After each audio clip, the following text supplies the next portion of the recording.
Hello, good afternoon. Welcome to Toffee TV. It is the Everton Daily Live. Sorry, we're a little bit late. Just been recording the 1878 FM podcast. Make sure you check it out for Fridge Talk. Good fridge talk. Beans and Swiss roll was part of Debbie McGee. And Debbie McGee. That was a route I didn't think we'd go down, but there you go. Well, it wasn't the route I was aiming for. I'm pretty certain you introduced her into the conversation. But I wasn't sure it was going to go the way you took it. No, well, I was already halfway down a route, wasn't I? But fair play. Because that's magic. But that is magic. That's for the older viewers. A lot of the younger viewers wouldn't know that. What first attracted you to millionaire Paul Daniels? Wasn't that the famous line?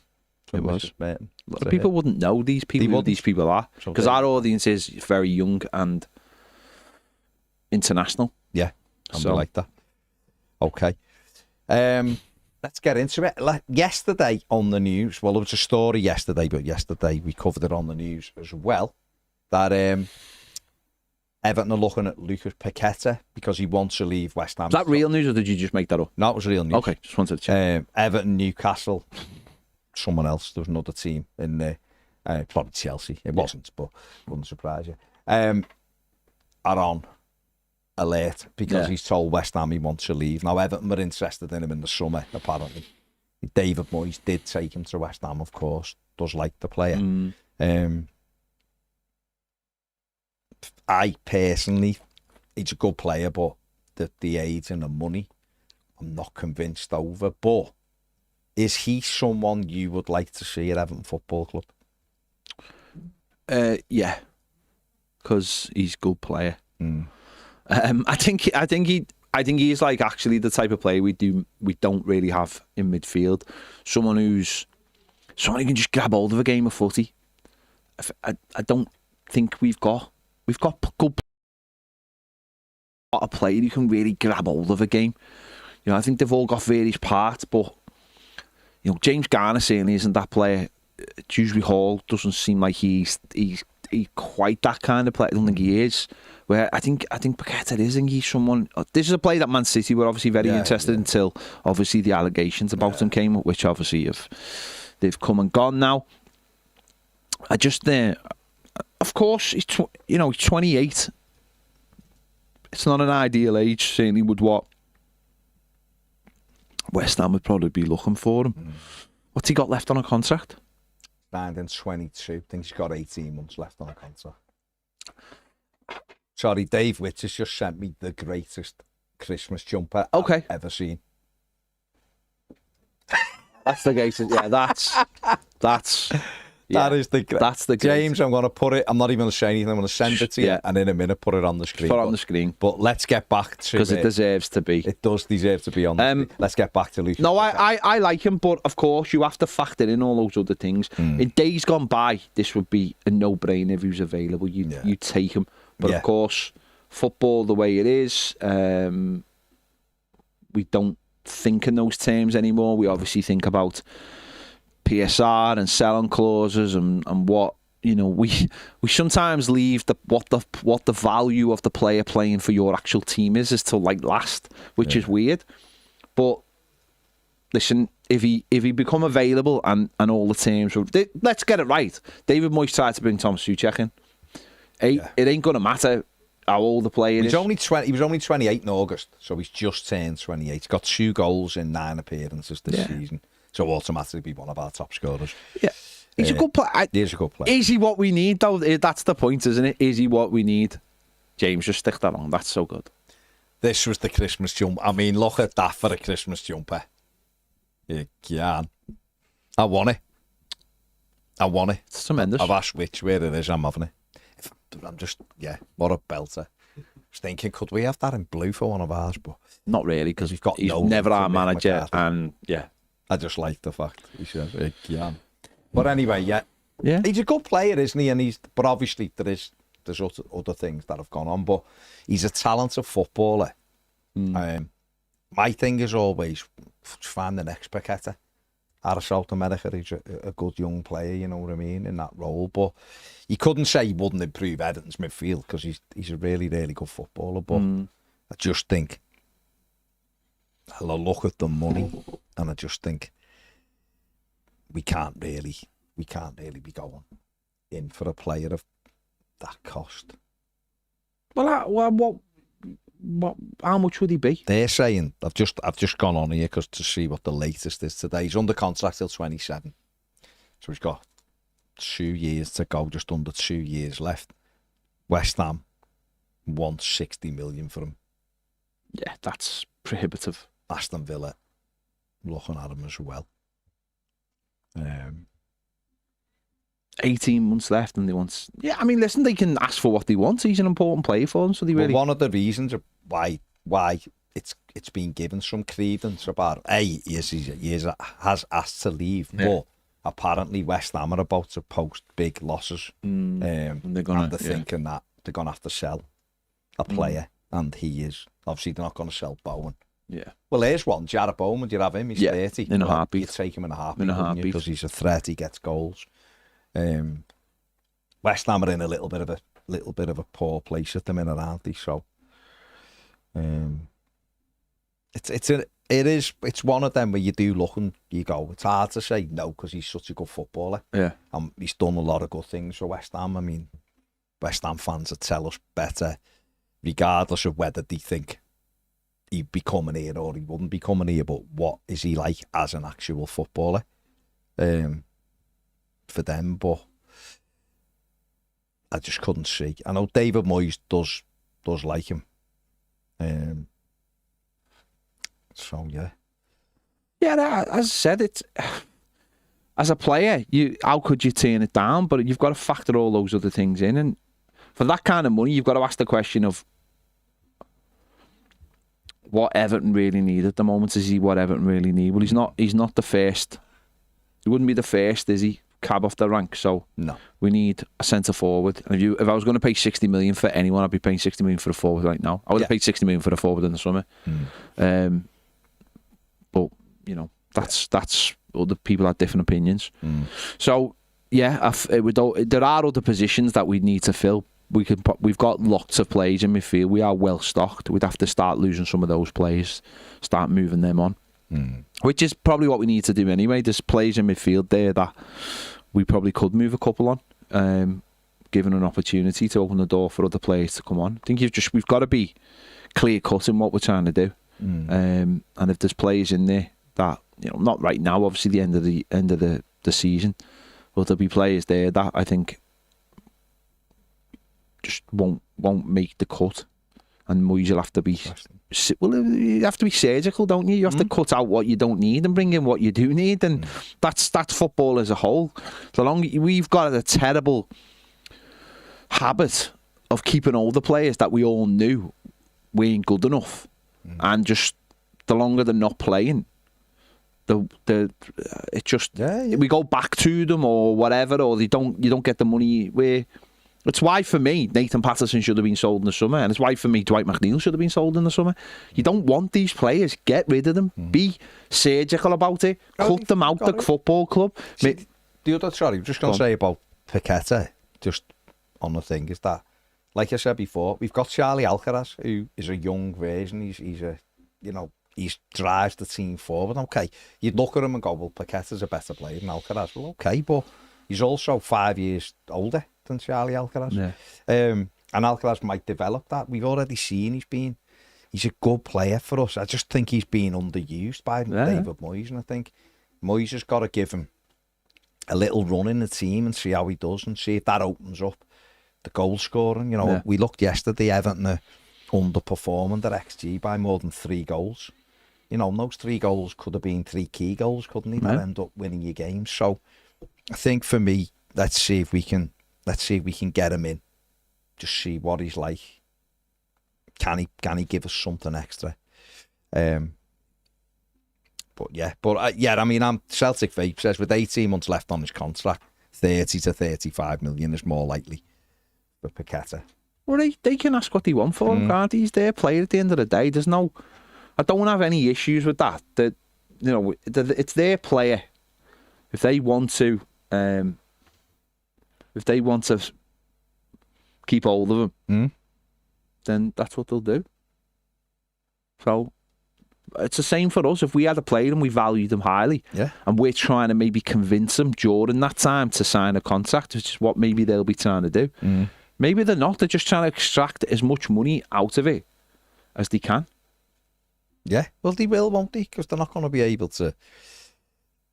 They're not just going to give them away for nothing, are they? That's the first thing.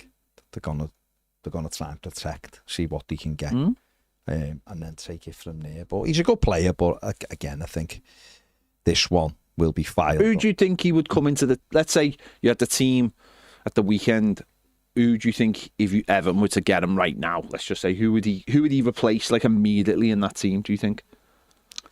I think he would play instead of Idrissa Gueye.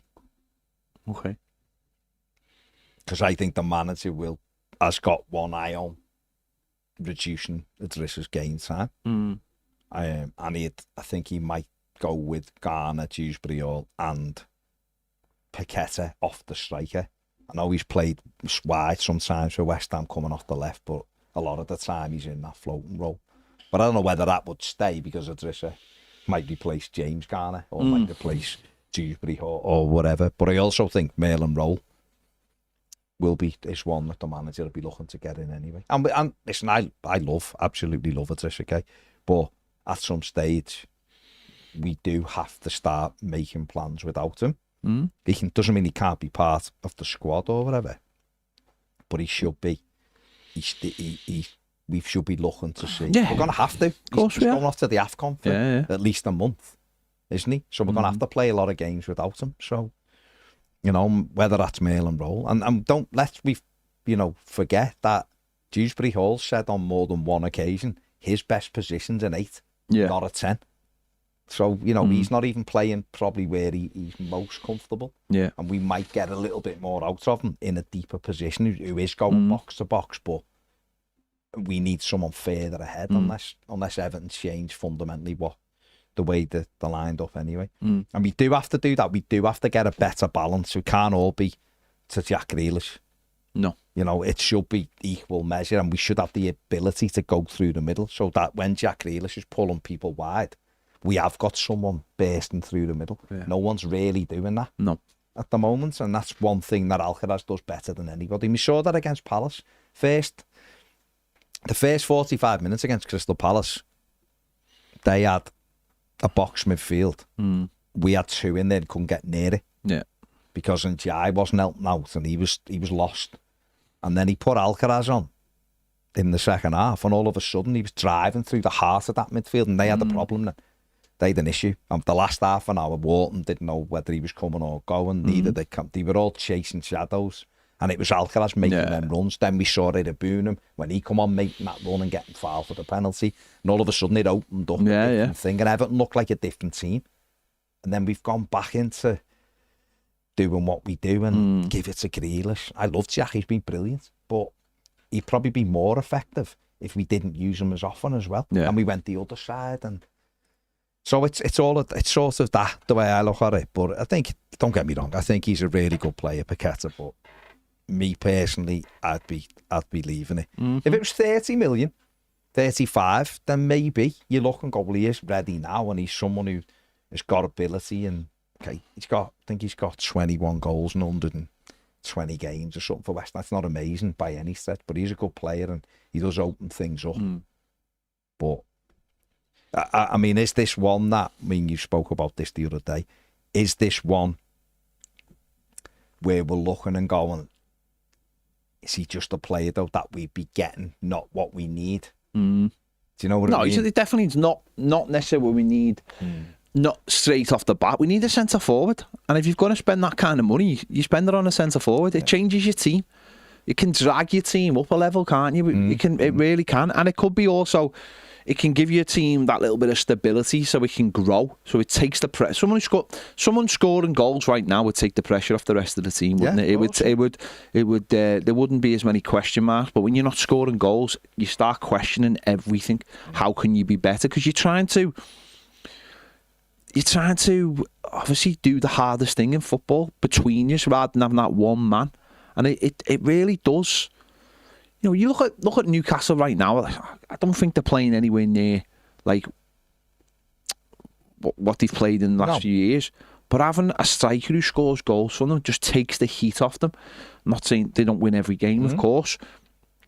But having that goal scorer just allows them, just gives them that one goal in a game straight away, the way we used to have with Lukaku.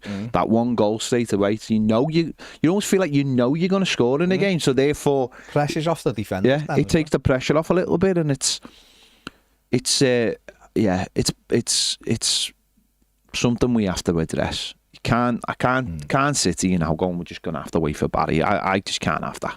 I can't sit here knowing they're shite. And I can't really say anything to them because we're shite. And that breaks my heart. I've got to admit, that breaks my heart. I look at them and I just go, you feel our pain, but it is the pain I still feel. I know, but you've got to... I can't do it, mate. Because I know any minute they'll just go and we'll start winning 12 on a row or something. I don't Whereas we won't. I don't know with this fella. I don't know. Cosplay Club. And the ad. I still think he'll end up at Rangers. You might be right. The long term. Might end up at Celtic. The next three are Villa, Real Madrid and Man City. Would you be surprised if he won all three? No. No, but exactly. I also, right now, wouldn't be surprised if he lost all three. Yeah, cool. Either. And then he'd have lost 8 out of 9 and be I did have a Saturday. will be back. I did. The greatest ever Liverpool player's son just said hello to him. Baz has just said more to him than I did. I did give him a knowing nod of you all right?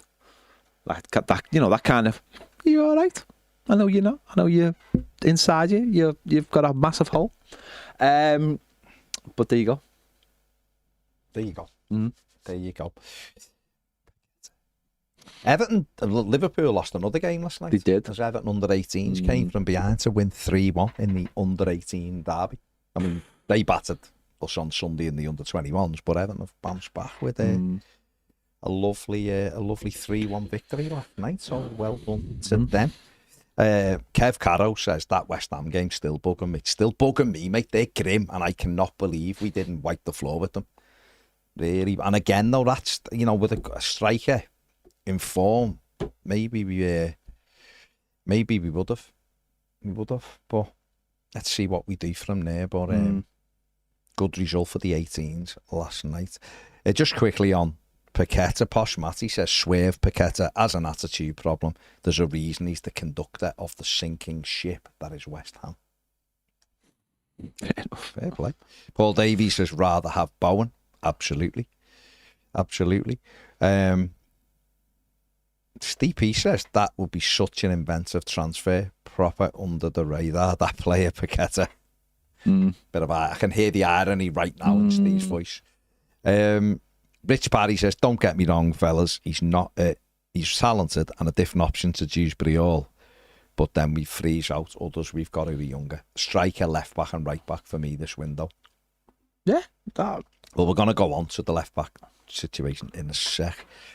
Danny is a little bit harder on it. Go on. No, the diving little shit. His stats are awful. They'll want something close to 40 million. And I wouldn't touch him with a said stick. Barge pole. Yeah, Danny was a little bit more industrial than that, but fair play. Expect nothing more from Danny. Fair play. Yeah, so there you go. We just touched, Danny. Was it Danny who touched on it? It wasn't Danny, was it? With his big pole. Fair play. It was Rich Parry who touched on it. The left back situation. Okay. Couple of days ago, there was a report saying that Adam Aznu would be, may be allowed to leave on loan in January. This is a player who hasn't played a single minute yet for Everton at competitive level. Played in under 21s, a couple of games in the EFL Cup, but hasn't featured that, first team level. The only 2 first team appearances he had were in friendlies in Atlanta against United when we were there, and he looked quite lively. And then against Roma at Hill Dickinson, again we were there, and didn't look as lively that day. He got that off for the goal. He did, has to be said. So what are your thoughts on this? Because obviously he's a player who was highly rated by Munich, still cry about they didn't want him to go. being at La Mesa as a younger player, being on loan, Valladolid, whatever, has come to Everton clearly as a work in progress future player. Now, if Everton had another backup left back and he'd come in, everyone would be going, just let him develop at his own. There's no rush. It's been made worse, the situation, because we've got Michalenko, who hasn't, and that still doesn't look to me like he's 100% fit. And when he hasn't been there, we've had James Garner playing left back. So, what are your opinions on Adam Aznu, and what's your thoughts on him maybe going on loan, short-term loan? Getafe said to be very interested in him, taking him back to La Liga on loan. I'm starting to worry that Adam Aznu might be the lad that those people with Harry Redknapp, with Frank Lampard, were talking about. Remember when they were all like, he's got to play, and he was like, no, Frank's got to play. I'm starting to worry Adam Aznu's that other lad, because he's just disappeared. He come into the club, and it's just like big hype about his signing. You know, I know it wasn't that expensive, but I did feel like when he came in, it was like he was going to be the player and the backup left back, and was going to get opportunities. And I know Moyes has played it down from the start, but you do expect managers to play down players' chances. He's played down Barry's chances. I just don't get it. I really don't get it. I get it, like, you know, get him in, get a little look at him, and then make a decision on him. I heard someone last night saying, I think it was on the radio on the way home, someone described him it being like a Brighton transfer. Well, it would be like a Brighton transfer if he'd gone on loan straight away, and that was the plan for him. Right, yeah. But I feel like Everton have brought him in, and it's like, let's sit him down, see how he gets on for 6 months in various whatever. And is that not information they should have already known? Is that not part of the scouting, that you know what their physical attributes are, and, you know, up against other players, and understanding how hard it is to play in the Premier League, and the differences between not only the Bundesliga but La Liga, and understanding those things? Are we slipping somewhere on our scouting? I've got no issue with buying the player. Of course, we've got to buy players for the future, but we don't have a backup left back, so it's become a thing again of like, you can't tell football fans that you're buying a player for the future when there isn't a player in that position, and he's sitting on the bench as a backup player. So what happens again if Michalenko gets injured? Does he come on, or does somebody else come on? And it's like, what's the point? And this is where I struggle at times with football. And again, people trying to be clever in football and tell you things. And this is where football fans, I think, get frustrated. Is again, people trying to be all intelligent and talk down to football fans and tell them what's going on. And it's like, we've got eyes. We're not stupid. We can work this out for ourselves. If he's not good enough, why on earth? Number one, many might say, why is he at our football club then if he's not good enough? And number two is, why haven't you sorted this out already? Why have you? And I think this is where our football club are really bad, and I have no issue saying this. Nathan Patterson, they've made an absolute mess of it. Harrison Armstrong, even last day of the transfer window, I find that weird as well. Like, the plan wasn't in the summer to get him out on loan. And don't get me wrong, he's doing well at Preston, and I'm not like, what I mean by that is, took him to America, and it's like, yeah, took to America, that's great experience. Like, when you come back, knowing what you've got or what's coming in, and allowing him going last day, and then it taking him a few weeks to get in the Preston team, and now he's in, he'll be fine, he'll be in for the rest of the season. But I find those decisions below that, under 21 players, we've really have struggled in the last few years getting these players out on loan at the right time. And I think that, again, I think this is something that's been left over from the previous regime. And I really hope because the decisions, or because the recruitment of the people in the academy, it's been fractured to get them in, and they've come in at different stages to get them out there other jobs, and I fully appreciate that. It doesn't feel like it's joined up. So therefore, maybe people who've been making those decisions or making assessments, they haven't had time to make those assessments. And hopefully going forward now, things start to change where we start getting the players out on loan quicker, you know, because we've really struggled with that. We really have. And I think some players' careers have really suffered, some young players' careers. Like Roman Dixon, he's obviously had a Premier League start. He's obviously played in the Carabao Cup last season, now over a year ago. His career has completely stopped. Literally stopped, hasn't it? We've had players before that, like Stanley Mills, and of course he got that injury, but they were flying for the under-21s, and then it didn't feel like they were put out on loan at the right time. And I think we've got to get on top of that, haven't we? You know, you've got players in the 21s at the moment who may never make it, and they're almost like there to make the under-21s better, so some other players make it, and I understand that. Yeah. So we have to start making that process so much quicker, so that when players come in to the first team, we have just a better plan for them. And that's where I struggle with this. It's like they've got this really good player, he's come in. It's like, well, what's the plan for him? Don't know. Just going to see how he goes. Now, the plan might have been, like I said before, get him in, have a good look at him, see whether he will benefit from going out on loan in January. And if that's the plan, that's always been the plan, fair enough. But then that leaves the question of, well, who's our backup left back? Yeah. And when you look at both fullback situations, I find that incredibly frustrating, because I know people will say you can't do it all in one summer, and I appreciate that. But surely you can get the positions you need, like just basic positions, like getting a loan in for a backup left back on loan, or a right back who's going to start on loan, or a Kenny Tetty kind of signing. So it is. I find it quite frustrating. I really do. I think when you look at Aznu, like we said, come through La Mesa at Barca, moved to Bayern Munich for the 23-24 season, played 11 times in their sort of youth team, reserve team, you want to call it that. And then 24-25, and we got him last season, he had 4 appearances for their first team, and he went off to Valladolid on loan in La Liga and played 13 times for them. So overall, this career, he's been involved in 35 games.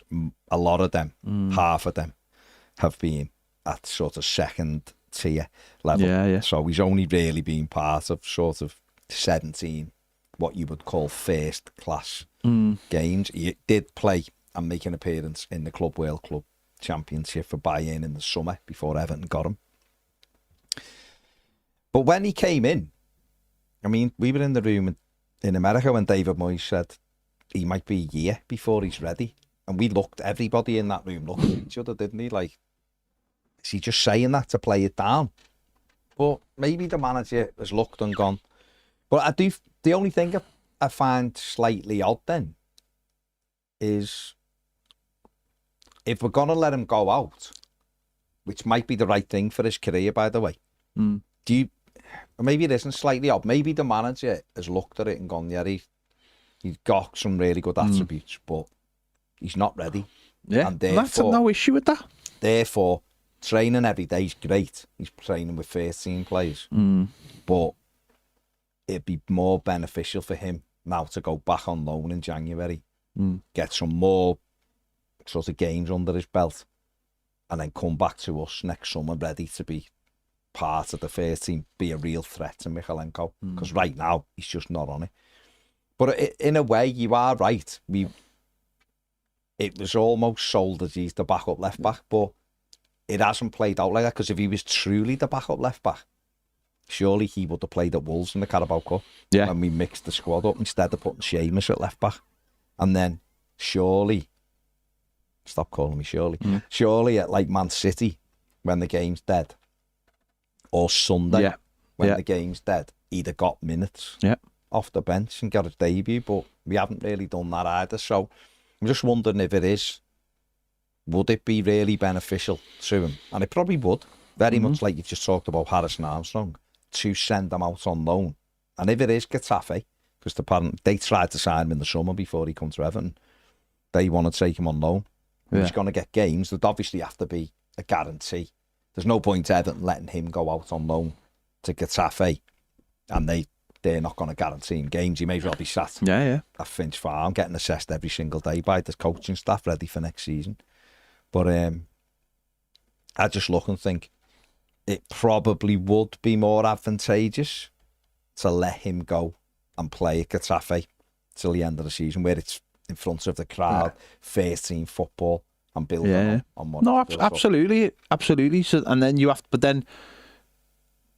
to look at the plan, if there is a plan, and say, well, is this what we're doing now? Is this part of the plan, and is him going on loan part of the plan, or is it a reaction to him not being good enough? I seen a really good. Someone said the other day, I seen it on social media.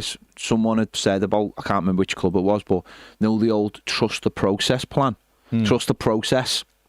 And the person had put, what process? Why do football clubs always pull this trust the process out when they're not doing so well? And also, what's the process? Because no one ever tells us what the plan is. So therefore, how can we trust something that we know nothing about? And I thought it was a brilliant line. Is in football clubs always pull that out, or the people, friendlies to the football club. Not saying that's our football club. I just found it really, I think it was about West Ham or somebody else.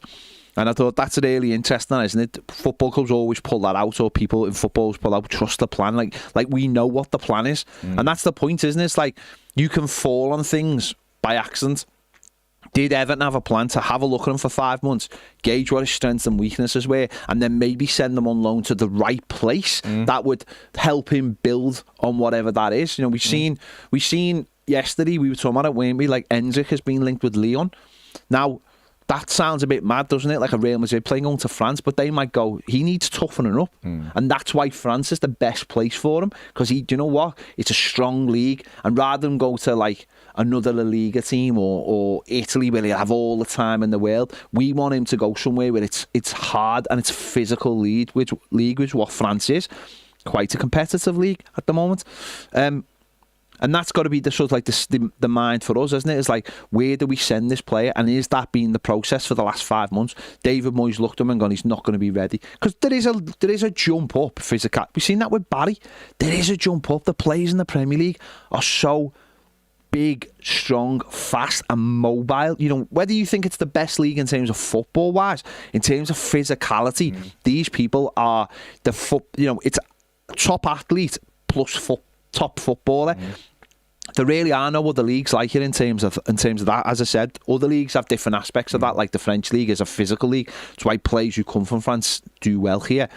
Whereas other, Italian, where it's a little bit, they don't seem to do so well here. They don't get the time and they don't have the strength. So that'll be interesting. But as I said, was that part of the plan originally? We'll never know, of course we won't, because if it all works out, they'll say it was part of the plan. So I don't know.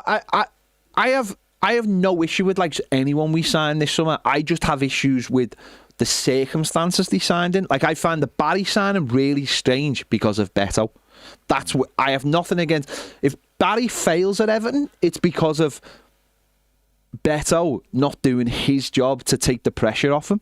Now that comes back to the football club, and it's the same with this in many ways. It's like we needed a backup left back. We need a starting left back. We need a new left back, in my opinion. We need someone who's a modern day left back who can get up and down and support the wide men, especially the kind of wide men we've got.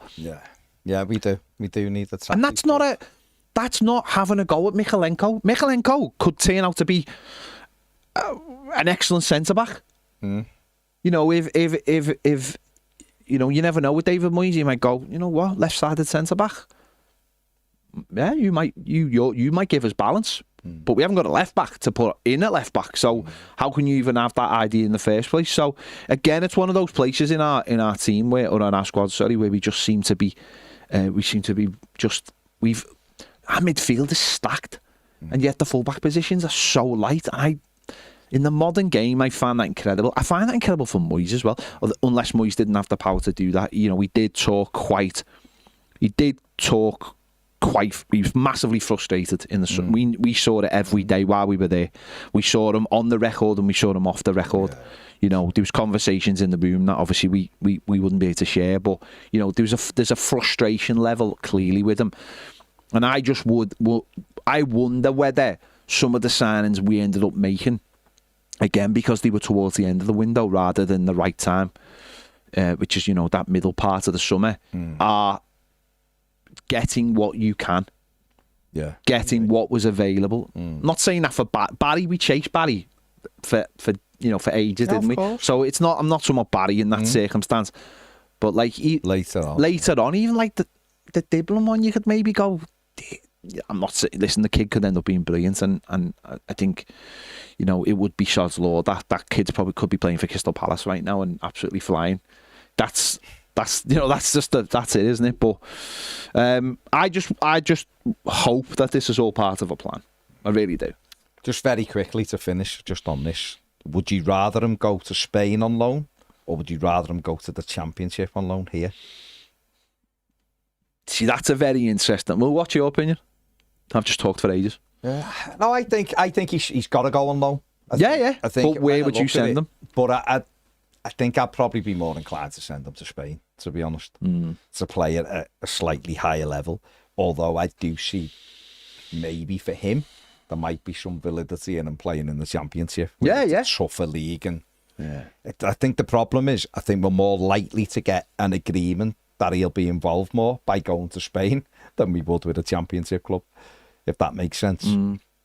Say like he's a little bit short in the first few weeks, does he then almost go through what Anthony Gordon did at Preston when he was just sub mainly? Well, physicality seems to be his problem, and James brought up his numbers before when he was playing in the EFL Trophy, and he really struggled in that because he doesn't look physically up to it. So that's the work that he's got to do. Yeah. So I think that's why I'd probably send him to Spain and get him playing regularly. But the Championship, if someone wanted him and were like, we're going to play him, then fine, he'd have to toughen up. I've said it before and I'll say it again. The sooner the Freakins buy another football club where we can put these players, genuinely the better. Don't get me wrong, Roma are flying the joint top of the Serie A, but the sooner we can... they got it. The sooner they get a team, or they invest money into the French team they've already got and get them up the leagues, then the better it'll be for everyone. And I know that's not, again, that ain't pie in the sky. That's what all football clubs are. Loads of La Liga clubs who were cheap. Loads of teams desperate. Cheap.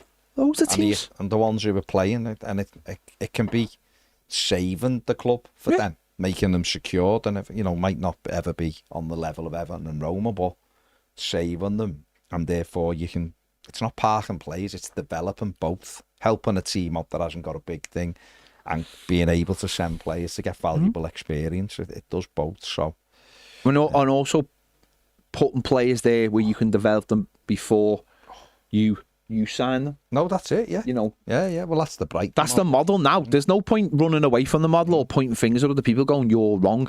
Everyone's going to be doing this. Everyone. Tony Bloom has got the team at the top of the Scottish Premier now. He's got the team, Tingo in Belgium flying as well, obviously in the Champions League. The Bournemouth owner has got the club in France that he's using. And Bournemouth. City have got 9 clubs. Liverpool are trying to get one in Spain. This Chelsea have got one in France as well at the moment. This is going to be the thing. It's going to be part of the game, and you've got to. We're already part of, even though it's slightly different. We're already part of something. So why not go and get that other club and start helping expand your squad? Yeah, definitely. George says loan Aznu back to Brien. Well, he wanted to leave there and they wouldn't play him, so why that wouldn't be very good. Why would he want to Brien? Craig Faber says putting faith in Moyes and the Yanks is looking terrible right now. Why? See it early on. Yeah. Judge it at the end of the season, or judge it in another 3 months. How can you put? They're the owners. It doesn't matter whether you put faith in them or not. They're the owners. You gotta let it just play out. Have a look. We'll look at it again in a few months. These owners won't allow Everton to not win games over a period of time like the other fella got away with. It won't happen. So the manager's well aware of the pressure, and all through his career he's had people point the finger and he's always bounced back. So just let it play out. It's frustrating at the moment. It's absolutely frustrating at the moment, but and you know, people say he's already played in Spain. Mark, send him to the Championship. Well, you've got to send him somewhere where he's going to get games. Where he'll benefit. Getafe won him. Now, listen, Everton could say, yeah, he's available and could get 3 or 4 Championship clubs coming in for him. And he goes and plays there. But he's being linked with Getafe. They like him. And if he's going to go, then good, because they'll want to play him. It's all about getting him minutes, which has been key with Harrison Armstrong, hasn't it? So there you go. Interesting chat about Aznu. Let us know what you think. You know, keep putting your comments in. The right back situation's mad as well, isn't it? Yeah. When you look at it, because we've got Seamus Coleman. Patterson's injured again, isn't he? He's getting the hernia cleared up, as well as he's got a plantar fasciitis injury as well, didn't he? Jake O'Brien isn't a right back, he's a centre back. And we're talking about putting James Garner at right back, and he's a midfield player. Yeah. So that isn't ideal, is it? Not something that Everton... Do you think, though, that Everton will move for one in January? Got to. Got to. Because... Yeah, I just can't see how we can play the rest of the season like this. I really can't. We're only 9 games in, and it was noticeable after about the first 4 games that it wasn't gonna work this season. So for me, it's an absolute. There should be Coleman, Europe and South America as we speak for somebody to come in, and even if that's someone you almost bed in for the rest of the season.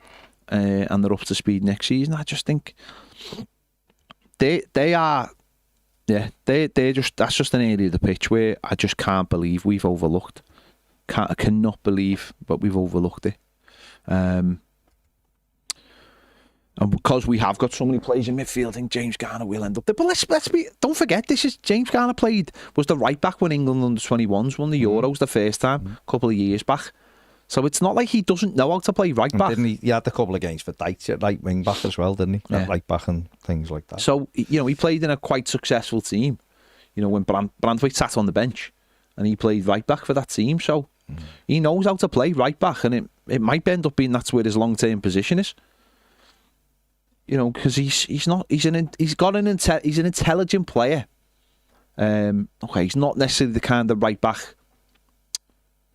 who's going to be sort of flying as like a winger type, but he's more of a right back that has got the intelligence positional wise to get to know where to be. So that sort of on Sunday, where he was the player who was just creeping up the pitch and putting the crosses in. Okay, the crosses weren't particularly great, but he was creeping up the pitch and then you've got to use him, then, haven't you? Got to get him in those areas. I remember that ball he put in West Ham. For West Ham with Beto's header when Moyes was West Ham manager. Hell of a ball from that right hand side with great cross, and they're the ones you want. You want him getting on that run, whipping them crosses in, getting on the end of it. That's what we need to do.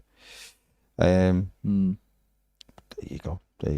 A lot of people asking why we got rid of Ashley Young. I said that at the time. It was an odd one because he could cover both sides. Is he playing regularly for Ipswich? Is he? Yeah. No, I was just wondering if he was playing regularly. Yeah. Don't know. It might have been a lot of factors, mightn't it? The player might have just maybe didn't feel like he could play at the top anymore, and starting his media career and closer to, I don't know, his lads with him, isn't he, at Ipswich as well? So it could be many factors. Might not just be playing football, but in the Premier League, and he might have felt like he wasn't going to get as much game time, because obviously he didn't get as much game time when David Moyes came into the team. Yeah. You know, we'd gone from being possibly our player this season, which was quite crazy, but most consistent player, to obviously not being in the team and just playing a bit part, and he just might have wanted to just play football in his last couple of seasons, and that's fair play to him. But I think that kind of player with the ability to play right back and left back was invaluable. It wasn't always everyone's cup of tea, but you know what, he done a job. He was never injured. So Craig says Garner epitomises Everton. Defo not the best of the midfield everyone have. He gets an automatic start as if he's brilliant when he's just above average. Yeah. Okay. Declan says, I feel we should be realistic. We've lost to City, Liverpool away, Spurs at home. But apart from Leeds and West Ham games, we're probably 3 points off where we expected to be. Yeah, I totally get that. That's not the issue for me. The issue is we can't score goals. And that's going to be a problem. That is the problem. That is the thing that stops any team. So that's the solution we need to solve. It's not we're not saying we're this amazing team. We're not saying we're this terrible team. What we're saying is if you can't score goals, you have to have a look and see how you can change things. I think at the moment we just look like we're doing the same thing over and over and over and just almost waiting for something to drop. Okay, that's let's see what happens. But we're coming into a very sort of serious time of the year now where there's so much football and we know we're going to lose players to the AFCON, and it's finding what works. And I don't think there's loads wrong. Don't get me wrong, but it's not. It's about when it's right. How good are we going to be when it's all right? That's the point, isn't it? We're not going to be the best team in the league. We're not going to be the worst team, but that's when it's at its best. So if it's not at its best, where are we going to be? And that's the question you sort of got to ask yourself. Sasquatches are Blue says, all right, lads, Bowen is the only West Ham player I'd like at Everton. Clearly isn't leaving the family. No. But that being said, he does have quality in him. And Paqueta on a shortish contract could be the next step up until we can get better. It's all about progression. Nick says, if we're going to spend 40 to 50 million on a player, I'd much rather get a younger player who can play up front maybe. Not a 22-year-old like Barry, but maybe a 26-year-old who's done around 15 goals for a couple of seasons in a top league and a right back. Maybe Jonathan Berghat would be a good shout. Well, we covered it in the summer, me and James. Jonathan Berghat, both was the one we said in the summer. He moved in the summer and he's banging the goals in again. You ain't getting them now, but we should have. G says, off the back of Ped saying he felt nothing after the Spurs game, I must admit, feels like a switch has flipped in my fandom. I'm just so bored of us making up the numbers. It feels like they dangle just enough carrot to keep us interested, but I'm sick of it. Arsenal will win the league this season, and it feels like we're making the numbers up. We're facilitating their success, just drifting along as one of the 19 other teams. I feel like a mug. It sounds really dramatic, entitled, and doesn't offer anything to today's discussion. Sorry, just venting. Good. Sure, I'll watch the next game and I'll be looking at my phone every 2 minutes when a January transfer window opens. Been like that for years, mate. We've been making the numbers up. I think, and this is something I said maybe last year, and I've said it a couple of times, is we were so focused on leaving Goodison and the new ground that it was a distraction. But I also said that if Everton don't improve in 2 seasons, people are going to stop going the game, and I still truly believe that. Me and James were talking about the other day. I already know people. They've already said this is going to be their last season because they don't like the ground. I know people have said certain things of getting to the ground. I know people aren't happy about where they're sitting.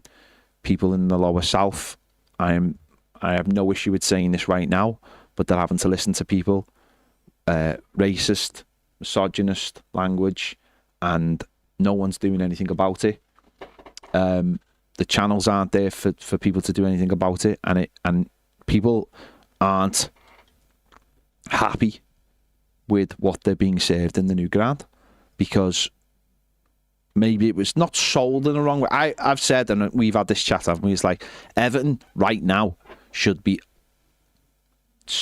reaching out to people and saying, are you happy with where you're sitting? If you're not, let's look at moving you for... I said next season. John Blaine said, just do it now. But I was saying like next season, because if people aren't happy going the game and Everton aren't moving along, people will just stop going. It's expensive to go to football. You know, people are telling me, and you've said this to me, it takes 2 hours to get home.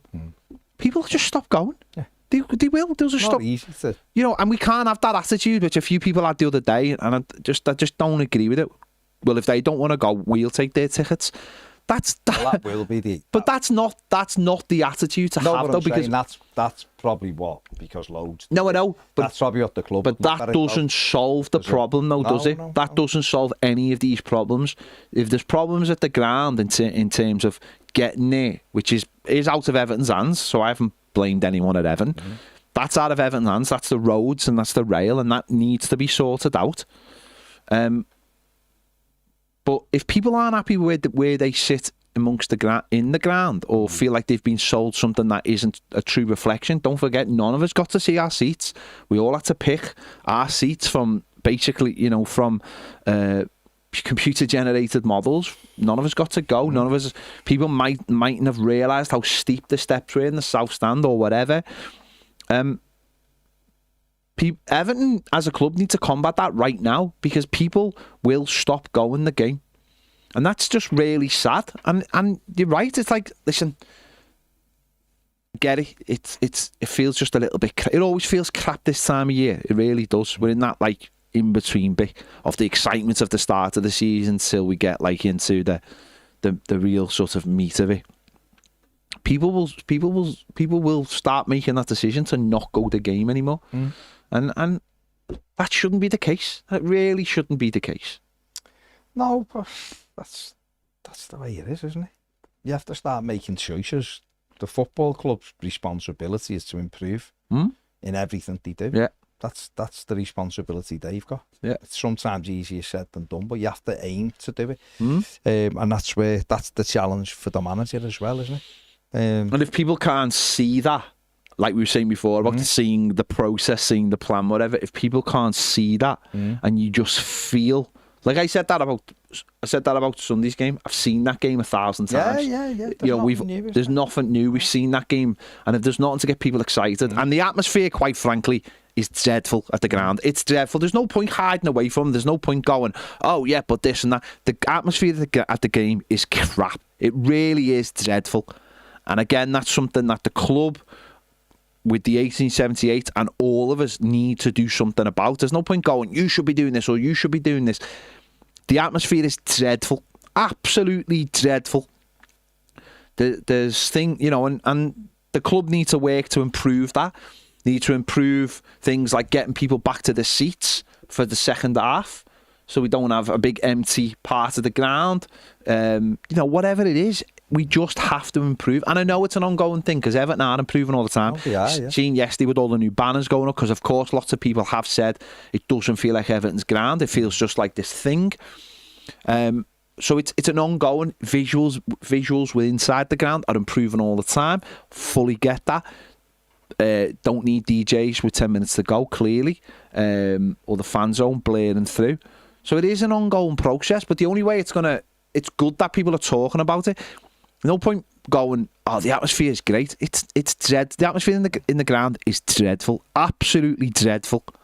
And the point is, when it was rubbish in Goodison, we've done many videos. How do we improve the atmosphere? It always went back to the Gladys Street. We'll get it going. We'll find something. We'll do something.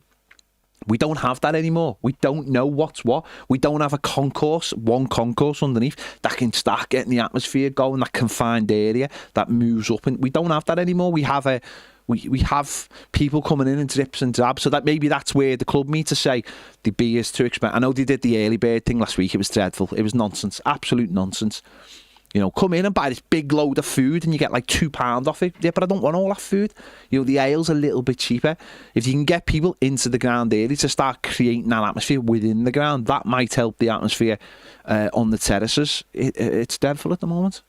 So I can understand why anyone might go, why am I bothering?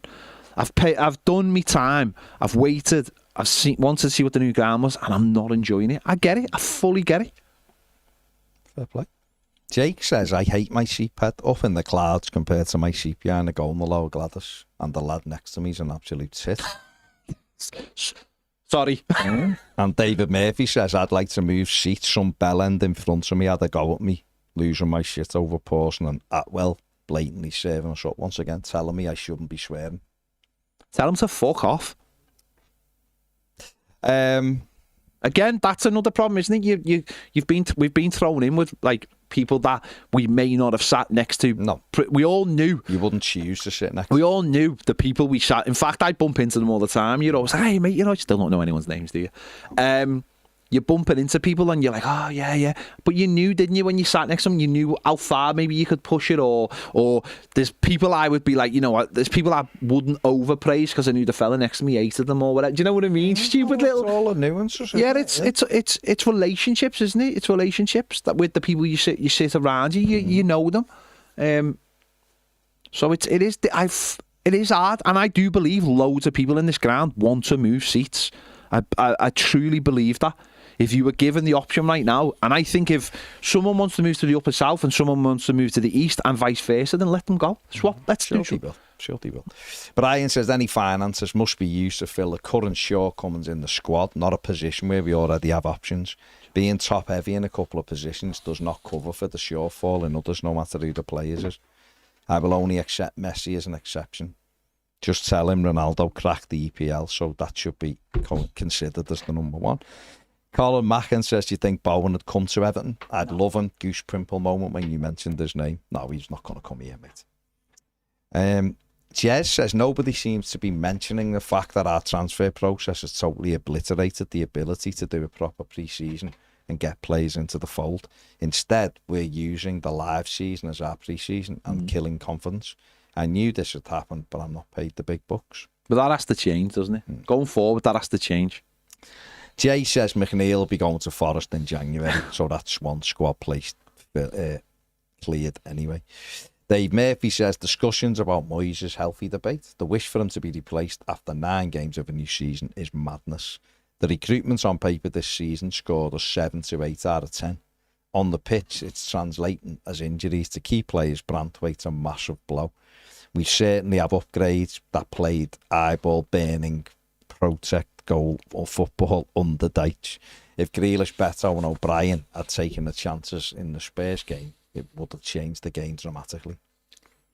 Brien says Garner to right back will be following in the footsteps of Tommy Wright, Mick Bernardini and Snowden, all who made a very good job of playing there.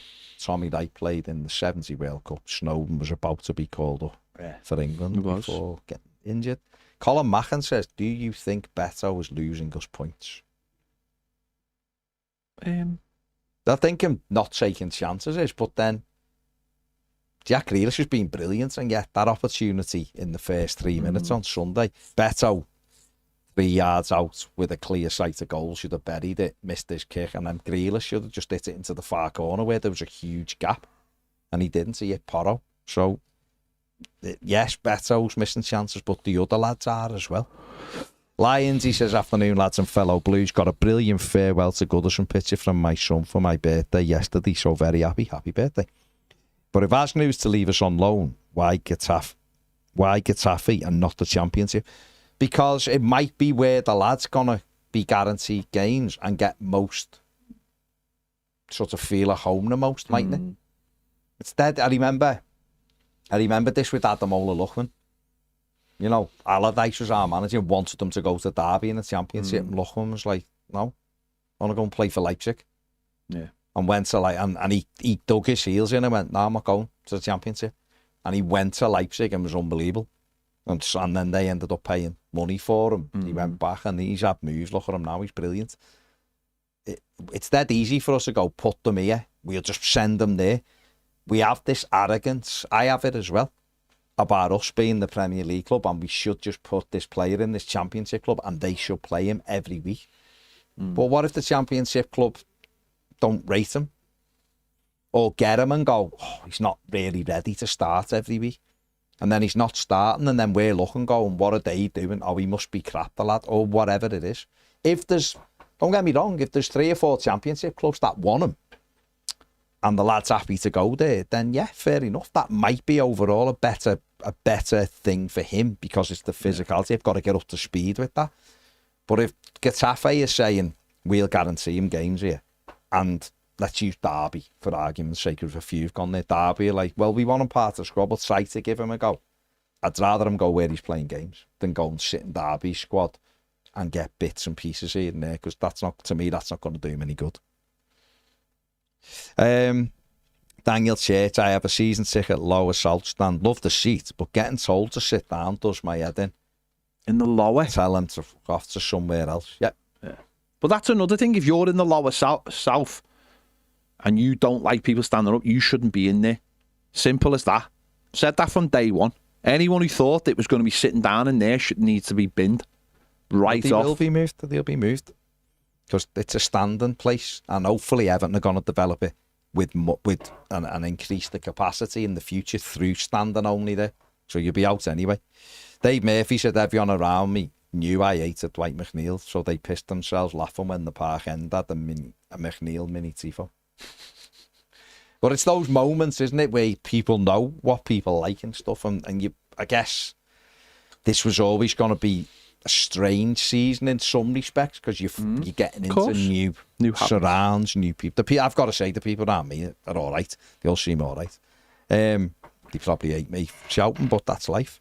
But they all seem all right. But it was always going to be an odd sort of thing. So it's just about I think it's just about the team getting going. I think if Everton got, I don't know, 4 points, say, out the next 6, we go into that international break feeling a lot happier with everything. 2 wins would be incredible. Sunderland's going to be really difficult. But 2 wins would be brilliant. But that's where we are, isn't it, right now? And it's frustrating. And it is. It's horrible because we'd made a sort of semi-good start. City, I think everyone was like, we've done all right, one of them. But Spurs, Sunday, if they'd have battered us, you might have gone, really good side, that though. You know, we're struggling. That's what makes it worse, though. But they weren't.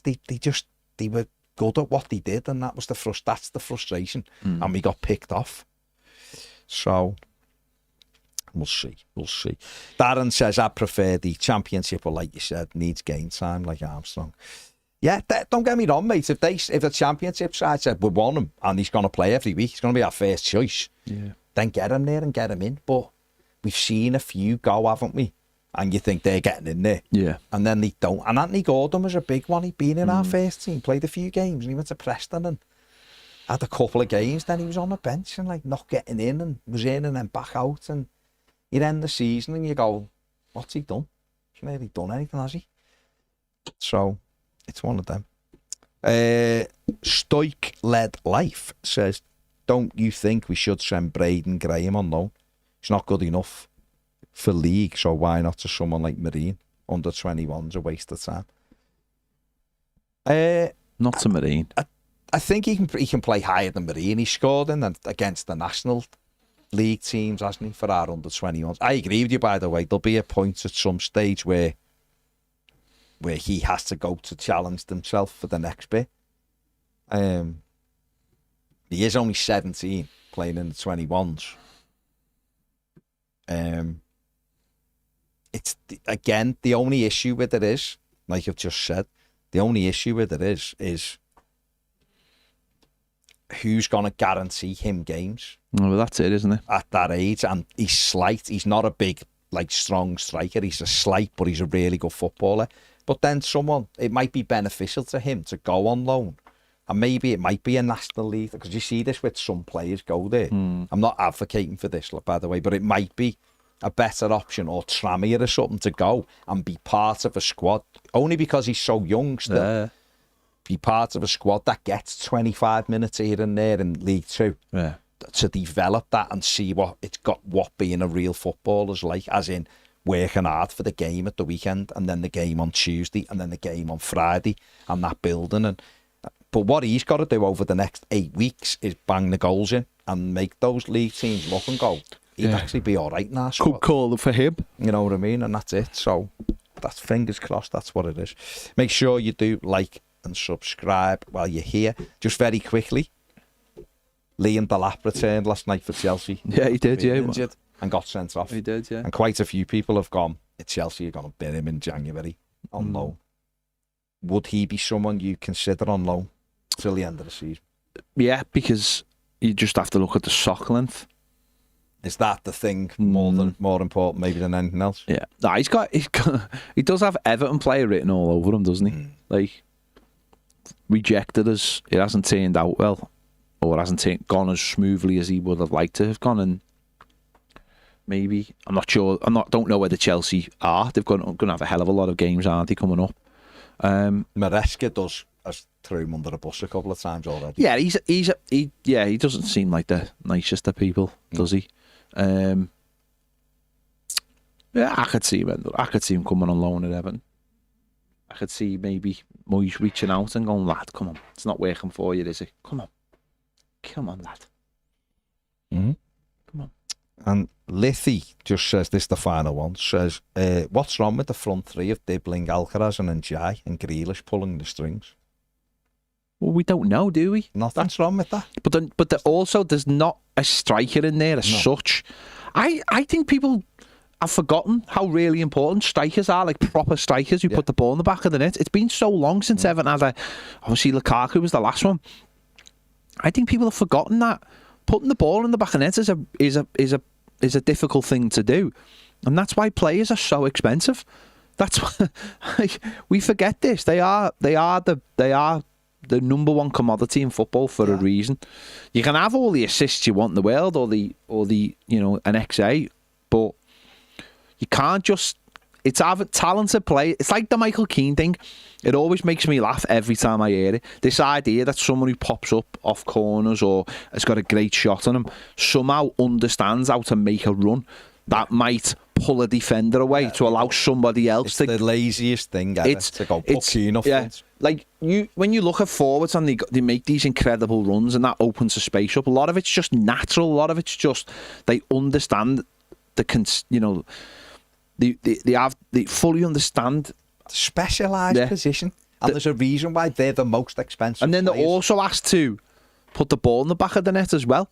So and hold the ball and link the play. And not all of them have got it. And it's why I like Dominic Calvert-Lewin, and I have no apologies about this. It's why I like Dominic Calvert-Lewin, because he could do one of those things really, really well. He might be able to do the other thing really, really well. But sometimes you have people who can do them a little bit. But it's important, I think, you have someone in your squad who you can go, he goes on that pitch, he'll give us what we need for this, and he brings other players into it. I think that's where we're struggling at the moment. Jack, no, he hasn't got a good hold-up play at all. He's a centre-back. I've seen him go up front. He went up front to Wolves a couple of years ago, and he was dreadful. Yeah, I was there. He was dreadful. But he done well in the last seconds when a ball dropped to him by putting a cross in. He's gone up at other times and hasn't touched the ball. Come on. It's the Premier League. It might be all right. It is. But everyone knows how to play striker. No, they don't, Craig. No, they don't. No, they don't. They don't. That's like saying just put a fullback in goal then. Don't be... Come on. We're better than this. Come on. Oh, fair play, Jack. I apologise, mate. And this is the problem with these. Oh, is he winding? He said, I'm just winding. Okay. This is the... I apologise. It's hard when it's just comments. I know. It's just because it just annoys me that people just think putting Keane up there will solve it. It's the laziest...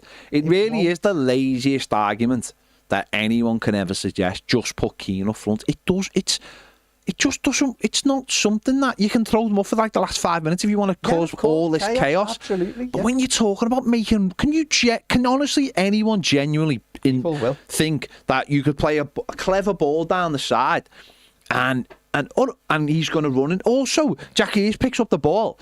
You really think Michael Keane's going to spin off and make some space that Grealish can pull? Like, honestly, come on. Ian says the people who want Keane up front don't know football. Danny says it's the last throw of a desperate manager to play him there. Yeah. Kev says just get a better striker. Exactly. Yeah. Which is what we... Yeah. And James says give Pickford for the goal. Yeah, give Pickford the goal. Danny says Keane up front is a joke. What is the point? Yeah, just leave him where he's a defender. The lad's a centre-back and has made a career of being a centre-back. You can't go and play with your back to goal now and hold it up, make runs, sprints. Not even quick. If he was a... Right, so this lad has had an over 10-year career, hasn't he? Why hasn't anybody at some point in his career gone, why don't we play Michael Keane? We do know that he was a striker as a kid and he got moved to centre-back for a reason. Right, and his brother Will is the striker out the two. Yeah, right. If you spoke to Michael Keane and think you could play centre forward in the Premier League, he would tell you no chance. because it's a different skill set. There's a reason why teams are always on the lookout for strikers, isn't it? There's a reason why, you know, it's so difficult to do it. But, you know, we put him up front and then he wouldn't be very good, and then everyone would hammer him for it, and it's not the lad's fault, so there's no point. Just get, you know, Beto's being a striker for his career, and yet people are saying he's not good enough, and yet you're not telling me Michael Keane would score more goals than Beto over the season as a striker. He'd score like more shots outside the box, 100%. But I don't think Michael Keane again. It really is. Honestly, it's like although in the last week I've genuinely heard people say, I've heard people say in the last week, put McNeil up front, put Mail Roll up front, put Tyler Dibblin up front, and obviously put Alcaraz up front. So, well, everyone's just looking for something. The McNeil one genuinely blew my mind when I heard it. Like, someone actually rung up a radio station and said that, and it blew my mind, because it was like, he's not playing, plus we need a striker, equals he plays up front, which is like, why don't we put Mark Travers up front then, if that's the case? I mean, the thing with Dibbling, one I would say with Dibbling is, a few people have said he could go through the middle. I look at him and don't see him as a striker, to be honest, because it's all about back to goal, having that ability to pull wide, make the runs, bend your running behind. I don't see him, and he's a dribbler. Tyler dribbling. Yeah, Tyler dribbling. He wants the ball into his feet to go, but yeah. Anyway, there's other options, and it wasn't about that. It's just get a result Monday, and everyone will feel much, much better, won't we? Much better. But yeah, let's get on. Right, great interaction. Thank you all for joining us. Like, subscribe, do all that. Listen, loads of you regular viewers watch all the time and aren't subscribed. Just click the subscribe button. It's dead easy. Helps the channel massively. Means we can do these every day. So take it easy. Have a great day. See you all later. Bye.